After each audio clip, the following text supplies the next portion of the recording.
एक सवाल जो सभी आपसे जानना चाहते हैं कि इस वक्त मैं कैबिनेट मंत्री से बात कर रहा हूं या सवाई माधोपुर विधायक डॉक्टर मीणा से। देखो, वैसे तो मैंने इस्तीफा दे दिया और इस्तीफे का कारण भी आपको पता है। तो जो जिस ढंग से शपथ लिए तो मंत्री हूँ, लेकिन अब मैं विधायक की दृष्टि से काम कर रहा हूँ और जो प्रोटोकॉल होता है उसका कई बार मैं अधिकारी से मिलने चला जाता हूँ विधायक समझते हुए, इसलिए मैं विधायक के रूप में काम कर रहा हूँ। तो आपके इस्तीफे को लेकर तमाम तरीके के सवाल भी उठे हैं, क्योंकि लोकसभा चुनाव में बीजेपी ने 25 में से 11 सीटें हारी थी। बिल्कुल आ रही है। तो किसी और मंत्री ने इस्तीफा नहीं दिया, हालांकि आपने प्रधानमंत्री से वादा किया था कि अगर दौसा सीट अगर बीजेपी हार जाती है तो मैं इस्तीफा दे दूंगा। इसका एक सच ये है। नहीं, ऐसा प्रधानमंत्री जी से नहीं किया था वादा, पर ऐसा एक इंडिकेशन था कि इन 7 सीटों पर आप घूमोगे, प्रचार करोगे। उसमें 4 जीत गए, लेकिन 3 वो जहां मैंने अवेयरनेस जनता के लिए काम किया है, करौली, दौसा, सवाई माधोपुर, तीनों हार गए। तो मैंने चुनाव प्रचार के दौरान घोषणा की थी, अगर मैं सीट हार गया तो मैं मंत्री पद से इस्तीफा दे दूंगा, ये मेरी नैतिक जिम्मेदारी है। तो चूंकि मैंने जनता के बीच में कह दिया तो मेरी नैतिक जिम्मेदारी बनती थी कि मैं इस्तीफा दूं, इसलिए इस्तीफा दे दिया। नहीं, लेकिन संदेश तो ये भी गया आपके इस्तीफे के बाद कि क्योंकि आपको विधानसभा चुनाव जीतने के बाद आपको डिप्टी सीएम बनाया जाना था, आपको बड़ा मंत्री पद मिलना था, हेल्थ मिनिस्टर बनना था, तो आपको एक कमज़ोर मंत्री पद मिला और इसलिए आपने एक बड़ा संदेश दिल्ली और जयपुर को देने के लिए इस्तीफे का खेल खेला। नहीं, देखो ऐसा है, अपने जो मंत्री पद दिया या जो भी विभाग की जिम्मेदारी दी, लोकसभा चुनाव तक मैंने जिम्मेदारी से उस पद का निर्वहन किया। अगर मेरे को ये ऐसा लगता है कि ये डिपार्टमेंट ठीक नहीं दिया तो मैं उसी समय इस्तीफा दे सकता था, अपना रोष प्रकट कर सकता था मीडिया के जरिए या मुख्यमंत्री जी को या संगठन को। ऐसी चीज़ तो आपकी जानकारी में कहीं आई नहीं, और उसका सबसे बड़ा कारण है संस्कार। हमने राष्ट्रीय स्वयंसेवक संघ की शाखा पर यही सीखा है कि पद के लिए पीछे नहीं भागना। हम गीत गाया करते थे, नहीं चाहिए पद यश गर्मा, सभी चढ़े माँ के चरणों में। तो पद के लिए हम राजनीति में नहीं है। समाज की सेवा और राष्ट्र को कैसे मजबूत किया जा सकता है, वो बिना पद के भी किया जा सकता है। बिना पद के अन्ना हजारे ने भ्रष्टाचार के खिलाफ लड़ाई लड़ी, बिना पद के जयप्रकाश नारायण ने लड़ी, और महात्मा गांधी ने तो देश को आज़ाद कराया। उनके पास कोई पद नहीं था, इसलिए वो सोच भी मेरे दिमाग में है, वो विचार भी। तो जैसा भी दिया मंत्रिमंडल का पद, मंत्रिमंडल में विभाग, उसका मैंने निर्वहन सत्यनिष्ठा से किया। लेकिन बात ऐसी आ पड़ी कि जहाँ मैं 45 साल से जिस इलाके में हर जाति के हर दुख दर्द में लड़ रहा हूँ, चाहे तूफान आ जाए, चाहे बरसात आ जाए, चाहे पहाड़ पे चढ़ना पड़े, चाहे लाठी खानी पड़े, चाहे जेल जाना पड़े, चाहे वीरांगनाओं के साथ बैठना पड़े, चाहे अमागढ़ पे चढ़ना पड़े, वो सब कुछ हर एक के लिए किया है। और ऐसी परीक्षा की घड़ी में वो मतदाता विमुख हो गया, इसलिए मेरा मन टूट गया, और कोई कारण नहीं है। नहीं, लेकिन विमुख होने की जिम्मेदारी तो सिर्फ आपकी क्यों है, फिर पार्टी की क्यों नहीं है? नहीं, पार्टी की उतनी नहीं है जितनी मेरी है, क्योंकि देखो अनुकूल वातावरण में तो हर कोई जीत जाता है, वो श्रेय ले लेते हैं कि मैंने जिताया। पर पूरे देश में एक नैरेटिव गढ़ा गया कांग्रेस और विपक्षी दल द्वारा कि ST/SC का आरक्षण खत्म हो जाएगा, मोदी जी संविधान बदल देंगे। ऐसी कोई बात नहीं थी, पर उस नैरेटिव में वो लोग विमुख हो गए और हमको वोट नहीं। अरे उस विपरीत परिस्थिति में मेरे कैंडिडेट जिताता मैं, तभी मेरी काबिलियत थी, वरना अनुकूल हवा में तो हर कोई जीतता है। नहीं, लेकिन आप तो इस्तीफा देते रहे हैं, कोई नई बात तो है नहीं, हमने देखी हो। वसुंधरा सरकार में भी आप मंत्री थे तो आपने इस्तीफ़ा दे दिया, अब नई सरकार भजनलाल सरकार की है उसमें भी आपने इस्तीफ़ा दे दिया। ये इसलिए कि मेरे मेरे मेरे मैं पद लोलुप नहीं हूँ। मेरे को पद पाने की कोई उत्कंठा नहीं है, कोई क्यूरोसिटी नहीं है कि मेरे को पद मिले। मिल जाए तो ठीक है, नहीं मिल जाए तो ठीक है, चरेवेती काम करते रहो जनता के बीच में। इसलिए कभी निराश नहीं होता पद नहीं मिले तो। जैसा विभाग दिया आपको पता है, पर मुझसे निराश नहीं हुआ, मैं काम करता रहा। कोई बड़ा पद मिले छोटा पद मिले, अपना काम करते रहना चाहिए। तो इससे ये भी तो मैसेज आता है कि आपकी मुख्यमंत्रियों से बनती नहीं है ना। आप अभी भजनलाल जी से कभी पूछ लेना, मेरी बराबर वार्तालाप है, मिलना है, जुलना है ना। प्रदेश के सब जो संगठन का काम देख रहे हैं मदन जी या मुख्यमंत्री जी, उनसे मेरी किसी प्रकार की अदावट नहीं है। आप उनको पूछ सकते हैं। अदावट तो जब होती है जब पद लोलुपता हो, स्वार्थ हो। मेरा कोई स्वार्थ ही नहीं है। नहीं, लेकिन एक सच तो ये भी है कि इस्तीफा आपका स्वीकार नहीं हुआ है। नहीं हुआ।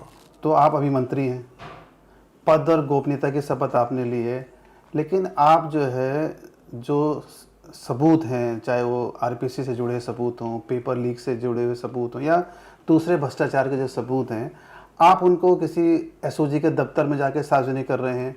मुख्यमंत्री या कैबिनेट की बैठक ये में हमारे राज का नहीं है। पिछले 5 साल में क्या क्या गड़बड़ हुए, क्या क्या भ्रष्टाचार हुआ, कौन कौन से पेपर लीक हुए, और आरपीएससी और माध्यमिक शिक्षा बोर्ड भ्रष्टाचार का अड्डा बन गए। इसके लिए पार्टी ने भी आंदोलन किया, मैंने बढ़ चढ़ के भाग लिया। तो उसके आधार पर राजस्थान की जनता ने हमको वोट दिया, विशेषकर पूर्वी राजस्थान में, जहाँ 2018 में हम 28 में से केवल 1 सीट की जीत के आए थे। वहाँ अब 5 साल के संघर्ष का परिणाम है कि हम अब 2023 में 18 सीट जीत के आए। तो उनका विश्वास बना रहे। ऐसा नहीं हो कि सरकार में आने के बाद, सत्ता में आने के बाद, मंत्री आने के बाद हमारी तो कोई सुन ही नहीं रहा हो।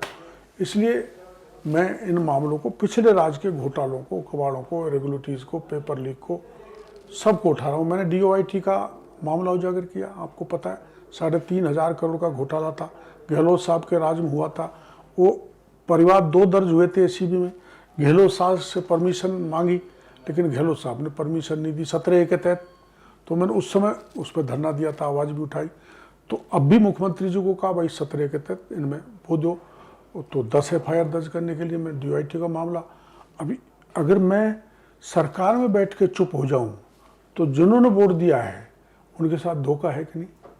जिस जवान ने दिया है, जिस भ्रष्टाचार के खिलाफ दिया है, कानून की बिगड़ती स्थिति के खिलाफ जो हमको वोट दिया है, वो फिर वो तो कहेंगे भाई हम सत्ता में बैठ के हॉस्टाइल हो गए। इस दृष्टि से मैं प्रोटोकॉल की परवाह भी नहीं करता। काहे का प्रोटोकॉल? एक वैसी अंग्रेजों की दी हुई व्यवस्था, प्रोटोकॉल आम जन के लिए कहीं काम के लिए चले जाओ। ये तो 5 साल का बाद में तो सड़क पर ही है ना। तो राजनीति तो हाई स्टेक्स होते हैं। आज मैं मंत्री हूँ, हो सकता है कल मैं कुछ भी नहीं रहूँ, तो अभी तो जाना पड़ेगा उन्हीं अधिकारियों, उन्हीं नेताओं के पास। इसलिए ये बात सही है कि मर्यादित रहना चाहिए, लेकिन अब मैं मानसिक रूप से ऐसा मान के चलता हूँ कि मैं मंत्री नहीं हूँ, विधायक हूँ। तो ही तो आपने बुलाया और मैं आ गया दौड़ा हुआ। नहीं, लेकिन अगर अपने ये मान लें कि मुख्यमंत्री आपका इस्तीफ़ा स्वीकार नहीं कर रहे हैं, जो दिखता भी है हम सबको, तो अगर स्वीकार नहीं करते हैं तो क्या चलेगा? इसी तरीके से आप जो है विधायक के तौर पर काम करते रहेंगे? और मान लें कि सरकार आपको मना लेती है, दिल्ली से आपको संदेश आ जाता है कि मान लीजिए, तो क्या आप इसी पद पर दोबारा बनना चाहेंगे? कोई भी, वैसे तो पहली बार तो मैं मंत्री के रूप में काम नहीं करना चाहता। मुख्यमंत्री जी, प्रदेश अध्यक्ष कुछ भी जिम्मेदारी दें, वो लेने के लिए तैयार हूँ, काम करने के लिए, वैसे भी काम करने के लिए तैयार हूँ। क्योंकि फिर एक नरेंद्र मोदी जी को मैं लाया, दौसा में घुमाया, घर घर दस्तक दी, तो मेरे को मन ऐसा कचोटता है कि जैसे मैंने बहुत बड़ा पाप कर दिया, मैं पार्टी को जिता नहीं सका। तो मेरा मन टूट गया।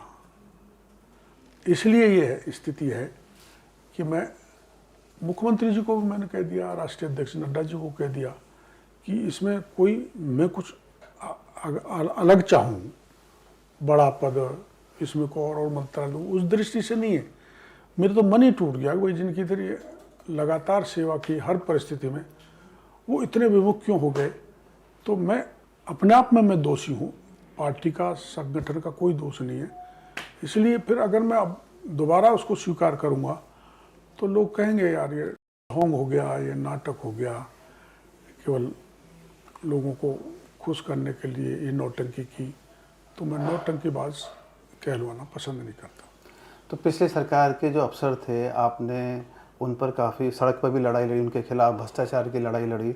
अब आपकी सरकार है तो कई अफसर ऐसे हैं जो अभी भी उसी पद पर हैं जिसके खिलाफ आपने लड़ाई लड़ी थी। बिल्कुल है, ये मैं मुख्यमंत्री जी को कह चुका हूँ कि जिन लोगों के खिलाफ भ्रष्टाचार गबन की, जिन्होंने राजस्थान को लूटा, उनके खिलाफ अपन ने आंदोलन किया था और मैंने बढ़ चढ़ के उनके भ्रष्टाचार के मामले उजागर किए थे। और इनको दाएं बाएं करना चाहिए, कम से कम उन विभागों में तो नहीं रहना चाहिए जहाँ से इन्होंने भ्रष्टाचार को अंजाम दिया। अब वो तो मुख्यमंत्री जी को करना मैं तो कह ही सकता हूँ।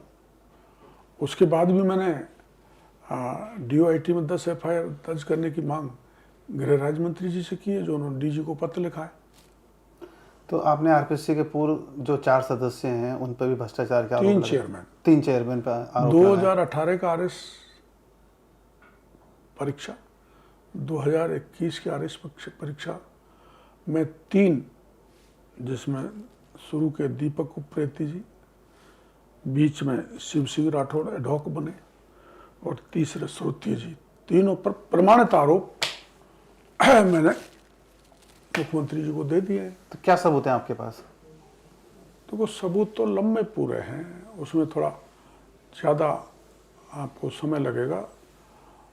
एक सबूत तो ये है कि ऐसी 1 दर्जन कॉपियां हैं जो एग्जामिनर ने चेक की, जिस क्वेश्चन को उसने अटेम्प्ट नहीं किया वहाँ नो अटेम्प्ट लिखा हुआ है, वही कॉपी फिर अटेम्प्ट हो जाती है। तो ऐसे 1 दर्जन लोगों को RS बनाए, जिसके प्रमाण मैंने दे दिए। ऐसी एक कॉपी ऐसी दी है जिसमें रिटन में 145 नंबर दिए हैं। अंधे को भी एग्जामिन कराओगे उस कॉपी को तो 45 नंबर नहीं आ सकते। 4 प्रश्न पत्रों के जवाब मैंने कॉपियाँ ऐसी दी हैं जिनमें बिल्कुल जैसे माना कोई 5-6 घंटे तक ये क्वेश्चन पेपर का जवाब लिखा है। ना पूर्ण विराम की गलती, ना कोई कॉमा की गलती, ना कोई राइटिंग में किसी प्रकार का चेंज नहीं। शुरू आदमी 3 घंटे पेपर देगा तो शुरू से जाकर लास्ट में तो उसका हाथ लड़खड़ा ही जाएगा, पर एकदम सही। और उसका प्रमाण है कि उसको टॉप कराने के लिए RPSC के एक मेंबर के थ्रू 1 करोड़ रुपए पहुंचे थे। एक ऐसा प्रमाण है जिसका रोल नंबर ये तो 1 करोड़ की आपने बात की, इसका कोई सबूत है? हाँ है ना, एजेंसी को दूंगा, नाम बताऊंगा किसके थ्रू कैसे गए। एक ऐसा है, भूपेंद्र यादव चेयरमैन को एक व्यक्ति फोन करता है कि फला फला रोल नंबर वाले के इंटरव्यू में 82 नंबर आएंगे। तो भूपेंद्र यादव कहता है तुमको कैसे पता लग गया? तो हो ही नहीं सकता, वो चेयरमैन थे RPSC के और इंटरव्यू का रिजल्ट आया तो 82 नंबर ही मिले। उसका व्हाट्सएप हमारे पास है। ऐसे ही जो है ढेर सारे प्रमाण जिनको मैं उजागर नहीं कर सकता आपके मीडिया में, मैंने SOG को दे दी। अगर SOG ने सख्त कार्रवाई की तो पूरी RPSC की कलई खुल जाएगी कि RPSC भ्रष्टाचार का सबसे बड़ा अड्डा है, जहाँ पैसे वाले राजनेता अधिकारियों के बेटे ही चयन होते हैं, बाकी का मौका नहीं मिल पाता। तो सरकार तो आप ही की है ना, दिक्कत क्या है? तो सरकार का ध्यान आकर्षित तो मैंने किया है ना। और सरकार ने, मुख्यमंत्री जी तो थे नहीं, शेखर जी थे, तो उन्होंने तुरंत उसको SOG में भेज दिया कि इसकी जांच करो। तो आप सरकार है तभी तो सब इंस्पेक्टर जेल में चले गए और आरपीएससी के 2 मेंबर जेल की हवा खा रहे हैं, तो सरकार भजनलाल जी की और उनकी एसओजी बड़ी प्रभावी कार्रवाई कर रही है, एसओजी पे भरोसा है। तो आपको ये लगता है कि RS 18 और RS 21 उसमें भ्रष्टाचार हुआ है? भयंकर, छोटा मोटा नहीं, भयंकर। तो क्या होना चाहिए? देखो अब तो जांच, नौकरियां कर रहे हैं सारे लोग। हाँ जांच होके ये तो लोगों में भय बैठे कि भाई पेपर लीक करने वाले, और एक यूपीएससी की कितनी अच्छी व्यवस्था है, पता ही नहीं लगा किसको मेंबर बनाया, किसको चेयरमैन बनाया। उस हिसाब से रिस्ट्रक्चरिंग आरपीएससी की होनी चाहिए। अब जो होना है तो हो गया, लेकिन जिन्होंने किया वो जेल के शिक्षों में तो जाएं। और कई लोग आरपीएससी भंग करने की बात करते हैं जो कॉन्स्टिट्यूशनली पॉसिबल नहीं है, और उसकी रिस्ट्रक्चरिंग इस ढंग से की जाए कि उसमें राजनीतिक दखल नहीं हो। मंत्री, मुख्यमंत्री, दूसरे जो बड़े नेता उनके कहने से मेंबर बना दिए जाते हैं, प्रभाव में आके ऐसा गलत काम करते हैं, वो नहीं होना चाहिए, वो हटना चाहिए। तो जिस तरीके से आपके भी तेवर दिखते हैं, विपक्ष का जो तेवर होता है लगभग सरकार के भीतर या बाहर रहकर भी आपके वही तेवर हैं।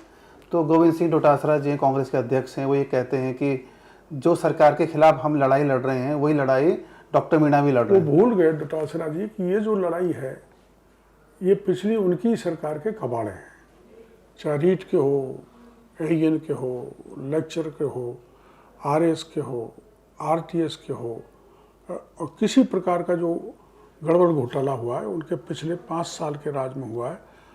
इसलिए उस चीज़ को हम उस मामलों को माननीय मुख्यमंत्री जी का ध्यान आकर्षित करना जरूरी है, जिससे एजेंसी एक्टिव हो और जिन्होंने गड़बड़ घोटाले किए उनके खिलाफ सख्त कार्रवाई।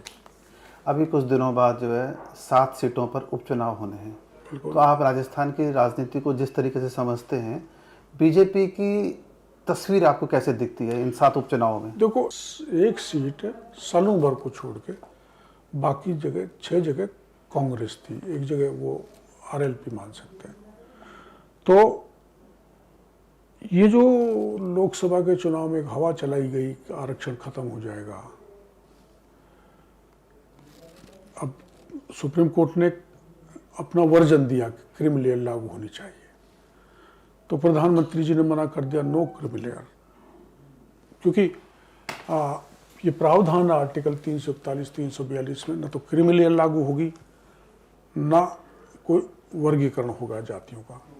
तो प्रधानमंत्री जी ने इस बात के लिए मना कर दिया। तब से देश भर में एसटी एससी लोगों में इस बात का विश्वास हो गया कि हमको बहकाया गया आरक्षण के नाम पर, और प्रतिपक्ष और कांग्रेस के लोगों ने हमारा वोट ले लिए।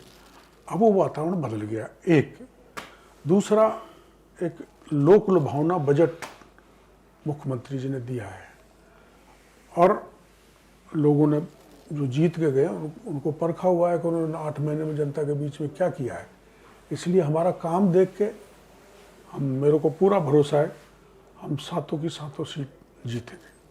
तो ऐसी भी चर्चा है कि दौसा से आपके भाई को भी टिकट दिया जा सकता है। भाई ने लोकसभा का टिकट मांगा था, उससे पहले भी पिछली लोकसभा में मांगा था। हाँ, ये बात सही है कि इस लोकसभा में मैंने उनको टिकट देने के लिए पहल की थी, वकालत की थी, लेकिन पार्टी ने नहीं दिया। तो पार्टी का निर्णय था। उसके बाद मैंने खूब काम किया पार्टी के लिए। आपको कहीं ऐसी शिकायत नहीं मिली होगी कि मैंने अनुशासनहीनता की। पर अब जो भाई मांग रहे हैं तो मैंने उनको मना कर दिया, भाई आप अपने स्तर पर प्रयास करो, पार्टी टिकट दे देती तो ठीक है, मैं कहीं किसी को नहीं कहूँगा। और आप बीजेपी के किसी नेता से पूछ लेना, मैंने कहीं भी उनकी सिफारिश नहीं की।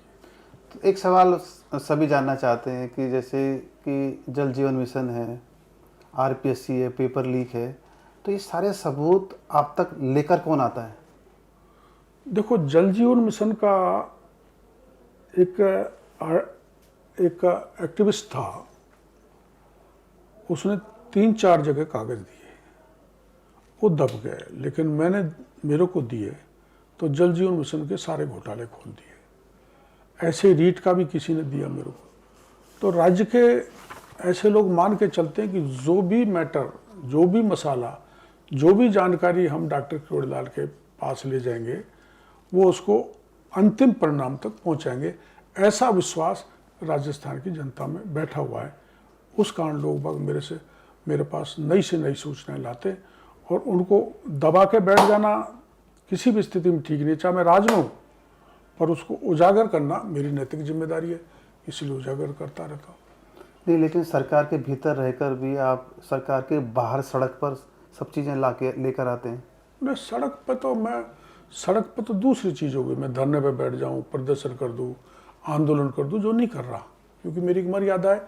चाहे मैं मंत्री नहीं होता तो भी एमएलए के नाते मेरे को ऐसा नहीं करना चाहिए, लेकिन सत्ता और संगठन की जानकारी में देना मेरी एक कर्तव्य बनता है, इसलिए मैं उनको जानकारी दे रहा हूँ। अगर मैं उनको छपा लूँगा, दबा लूँगा, तो फिर असंतोष फैलेगा लोगों में।